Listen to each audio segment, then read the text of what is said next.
GTM Podcast The Great Master Episode 20.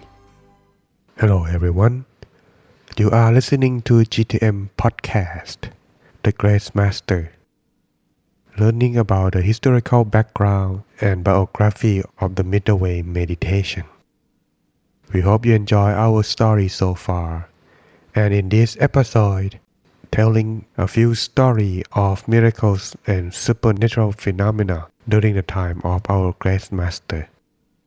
For those who have not listened to the previous episode just yet, we suggest you go back and listen to them for enjoyable story and understand in depth of the character of our great master.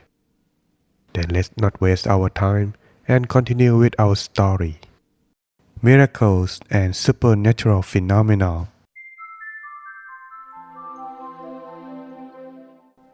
Story number 4. Healing the sick. Luang Pu was well known for his ability to heal the terminally ill. In one occasion, 2 severely sick patients were brought to Luang Pu for his help. One, a leper, and the other had tuberculosis. Leprosy and tuberculosis are infectious diseases that were almost impossible to cure in those days. People who came down with these diseases were despised by society. Both patients had gone through many doctors who could do nothing for them. Luang Pu accepted them without prejudice. He used his meditative power to cure them. At the same time, advised them to practice meditation to purify their minds. He taught them how to meditate the Dhammakaya way. Both patients practiced meditation earnestly. Soon, they were able to reach Dhammakaya level of attainment. Shortly afterwards, with Luang Pu's meditative power and the power of their own meditation, both of them completely recovered. News of Luang Pu's ability to cure the incurable went far and wide. People from all over the country came to seek his help. Each day, particularly on Thursdays, hundreds of the faithful came to Luang Pu for spiritual help. Those whose conditions seemed hopeless would be brought to Luang Pu by their relatives. Luang Pu's most advanced meditators would ascertain through meditation the cause of their illness. If the patient was approaching the end of his or her life, his disciples would tell them so. If the reason for the illness was the ripening of the effects of past evil deeds, they would heal the illness by having the patient perform an act of major merit to escape the clutch of his or her past evil karma. If the reason for the illness was physical, they would use the power of meditation to adjust the patient's internal functioning along with administration of herbal medicine. Luang Pu always maintained that he did not heal the patients from their illness through meditation, but simply remove the illness from their bodies. Luang Pu advised that the people most amenable to recovery were those already well versed in meditation. In such cases, the mental energies of the healer and the patient would be in synchrony, and the results would manifest themselves more quickly. Luang Pu had the reputation for being able to cure hopeless cases, irrespective of race or creed. On one occasion, a Muslim family brought a daughter whose neck erupted in septic boils, resistant to medical treatment, whether conventional, homeopathic, herbal, or black magic. The boils continued to spread uncontrollably, causing her extreme distress. The patient, a strict adherent of Islam religion, was taken by her mother to several doctors until finally she was advised to visit หลวงปู่วัดปากน้ำ The mother took her to pay respect to หลวงปู่ and asked him for help. หลวงปู่ observed the patient and after a while said to the family, "These are the sort of boys they call boys of mercy. There is no need to visit the doctor." He told the patient, "All you need to do is meditate and recite the mantra Samma Arahang and imagine a crystal ball inside your body. In 7 or 8 days, you will reach mercy. Just carry on with this meditation exercise." He gave the family quick instructions on meditation and then told them to return to their home.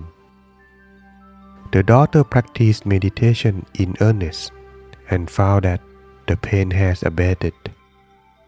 Whenever the pain returned, she would again meditate and it would disappear. Although the pain could be controlled, the feverish symptoms remained rampant and worsened day by day. The doctors were frightened by the hopelessness of her condition, but the patient herself showed no sign of discomfort. On the 6th and 7th days, the daughter continued to meditate and recite the mantra Samma Arahang. The fever died down, but the boil continued to spread. She refused the medicine others brought her, telling them it would do her no good. She informed her mother that in 2 or 3 days she would be leaving. On hearing these words, everyone in the house broke down in tears and tried to comfort her with soothing words. The daughter told them to save their words of consolation because she knew her time had come. She requested that everyone in the household should meditate on the words Samma Arahang, but no one was interested.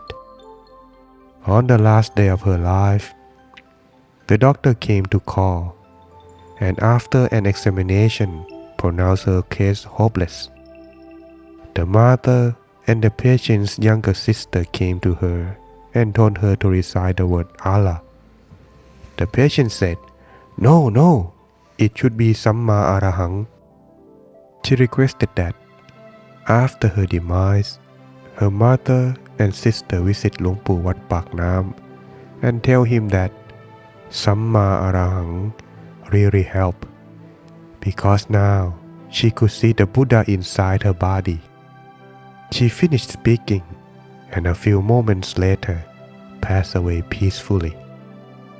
After the funeral, the mother and the younger daughter visit หลวงปู่ and pass on the message of farewell and relay that her daughter has seen the Buddha inside, whatever that meant.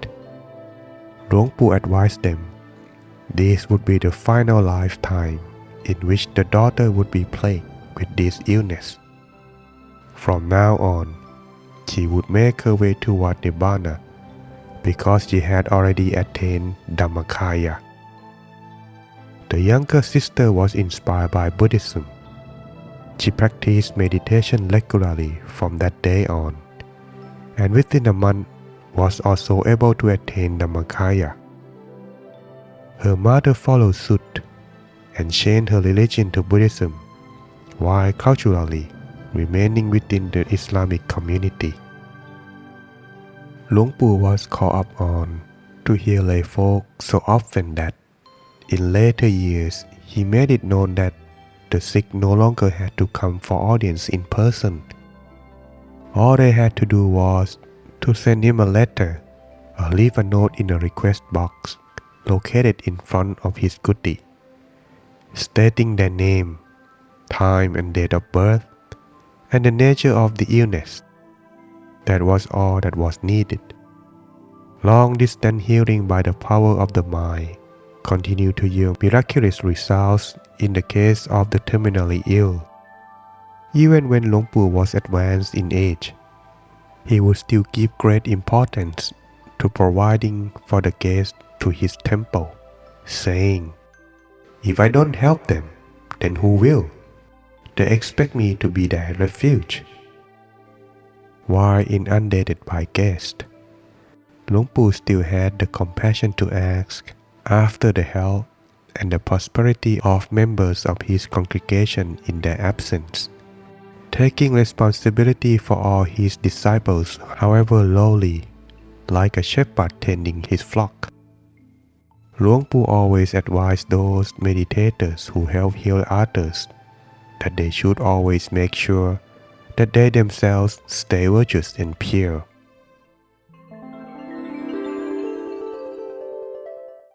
Story number 5. A lucky number. It was a popular practice for lay people in the need of money to consult monks of repute before choosing their lucky numbers for the national lottery. When coming to Wat Pak Nam, such people would be disappointed because they would be told, "Wat Pak Nam has no holy water, no lucky numbers, no spells, no fortune telling. All we have is the halting of the mind. What do you want from the Buddha's teachings, the bark or the hardwood?" Around 1955, black market lotteries were rife in Thai society. Normally, anyone asking for luck on the lottery would be chased out of the temple at Wat Pak Nam. One day, a regular on the congregation who practiced meditation sporadically came to Luang Pu asking for lucky numbers so he could win the lottery. Luang Pu did not say anything, but turned to one of his novices for a paper and pencil. Luang Pu scratched briefly on the paper and sealed it in an envelope. The man put out his hand to receive the envelope, but Luang Pu withdrew it from reach, saying, "Don't you forget, this lottery is going to be the most important part of your life. It will help you and bring you riches in this lifetime and the next." The man was ecstatic, smiling broadly and dreaming of his riches. Luang Pu made him commit to this rule. "Don't forget. Don't rush to open this envelope. Wait until you get home. Take a watch and freshen up. Have a good meal. Do your evening chanting. Sit for meditation until your mind is as clear as a diamond. Don't you dare open the envelope if your mind is not clear. Otherwise, you miss out your good fortune. As soon as your mind is clear, only then should you open the envelope." As soon as the man stepped down from the pavilion, a crowd gathered around him. They fought with one another, bidding to buy the envelope from him. He refused to sell it. There was no way he was going to give up his lifetime riches. He went home without telling anybody, bathed and had a meal, and kneeled down to do his chanting. His wife and children noticed he was meditating with much more earnest than usual. As soon as he thought that his mind was clear, he whipped out the envelope and prepared to receive his lucky number. He carefully opened the envelope and took out the slip of paper. On the paper were these words: "The more you gamble, the more you rob yourself." The man nearly had a heart attack. He was upset and angry at Luang Pu. If Luang Pu was not going to help with the lottery, why not just say so? Why did he have to insult me too? Next, he felt regret that he had not sold the envelope when all those people had offered to buy it. However, the peace of mind from having just completed his meditation still pervaded his being, and he started to think, if Luang Pu had gone to such lengths just to teach me a lesson, it means I must be better off to do away with this lottery habit. From that day on, he lost all interest in the lottery. One by one, all his lottery friends who used to be wealthier than he gradually went into financial ruin. Some never won the lottery. Others won, but the lottery operators refused to pay. Some died in the ensuing violence. The man continued with the task of earning an honest living and saving his money. Having put all his life in order, he eventually became well off. At last, he realized that Luang Pu had not tricked him with promise of fortune, but wanted him to gain wealth intelligently in the rightful way. And thus everyone, this is quite a good story, isn't it, that our great master had teach and training people. However, there are still more stories to be talked about, so we will continue again in the next episode, part 3. So please stay tuned and don't forget to subscribe, like and share to our channel for more updates. For those of you who following us on YouTube, after subscribe, don't forget to put on the bell too, so you can get notification upon our new update episode, which come almost regularly. That's everyone. See you again until next time.